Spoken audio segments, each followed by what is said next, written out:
Welcome back. ഇനി നമുക്ക് നോക്കേണ്ടത് മാർട്ട് ആപ്ലിക്കേഷൻ. കഴിഞ്ഞ വീഡിയോയിൽ നമ്മൾ പറഞ്ഞു അണ്ടർ റൈറ്റർ മുഖേനയാണ് സെക്യൂരിറ്റീസ് ഇഷ്യൂ ചെയ്യുന്നതെങ്കിൽ അപ്പോൾ ആ ആപ്ലിക്കേഷനിൽ എന്തുണ്ടാവും? അണ്ടർ റൈറ്ററുടെ സീല് വെച്ചിട്ടുണ്ടാവും. അപ്പോൾ ഒഫീഷ്യൽ സ്റ്റാമ്പ് ഉള്ള ആപ്ലിക്കേഷനാണ് എന്തെന്ന് പറയുന്നത് മാർട്ട് ആപ്ലിക്കേഷൻ എന്ന് പറഞ്ഞു കഴിഞ്ഞാൽ. അതേസമയം ഇനിയിപ്പോൾ പബ്ലിക് കമ്പനി നേരിട്ടാണ് വാങ്ങുന്നതെങ്കിൽ അവിടെ എന്തുണ്ടാവില്ല? അണ്ടർ റൈറ്ററുടെ ഒഫീഷ്യൽ സ്റ്റാമ്പ് അല്ലെങ്കിൽ ഒരു സീൽ ഉണ്ടാവില്ല.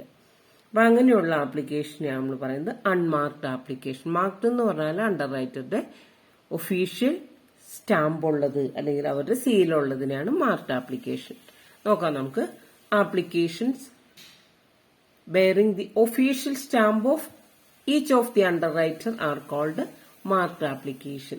Underwriter official stamp ഉള്ളത് marked application. Application received by a company directly from the public which do not bear the official stamp of the underwriter or underwriters are called unmarked application. അപ്പൊ under റൈറ്ററുടെ seal ഇല്ലാത്തതിനെ unmarked application എന്ന് പറയും.